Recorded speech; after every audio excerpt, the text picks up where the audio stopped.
ผมดำน้องสางมาทำให้มันดอนบางคนก็แดงเป็นบอนโอ้ยน่าสะอ่อนเมื่อยามเห็นเบิ่งเป็นคนลาวแก้มขาวๆนอเนื้อเย็นเส้นผมสีดำบ่ค่อยเห็นนึกว่าเป็นคนต่างแดนผมดำน้องย้อมสีทองแบบเมืองนอกเบิ่งแล้วว่างามอยู่ดอกแต่มันออกตำลาบ้านเฮายามน้องเว้าจาก็เป็นภาษาแบบลาวน้องเอ๋ยอย่าหลงมัวเมาเหมือนเจ้าสาวอ้ายหนุ่มผมทองฮีดของลาวเก้าผมเบียงแพเคยมีมาตั้งแต่น้องอย่าไปแห่สังคมบ้านเขาเรื่อง22ของ14ประเพณีลาวแม้แต่ของกินกับเขายังมีลาบเท่าป่นปลาดุกนาผม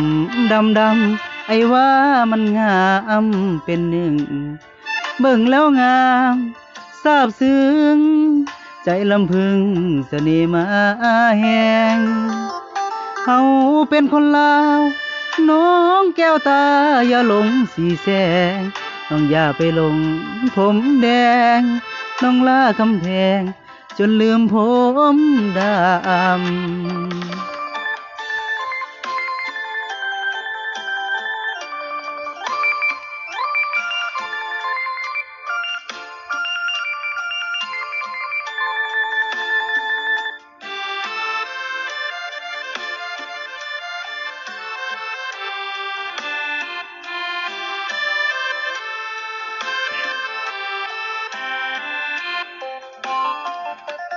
มีดของลาวเก่าผมเบียงแพเคยมีมาตั้งแต่น้องอย่าไปแห่สังคมบ้านเขาเรื่อง22ของ14ประเพณีลาวแม้แต่ของกินกับเขายังมีลาบเท่าป่นปลาดุกนาผม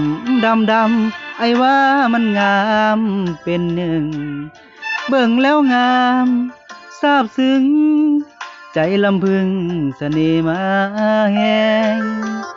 เฮาเป็นคนลาวน้องแก้วตาอย่าหลงสีแสงน้องอย่าไปหลงผมแดง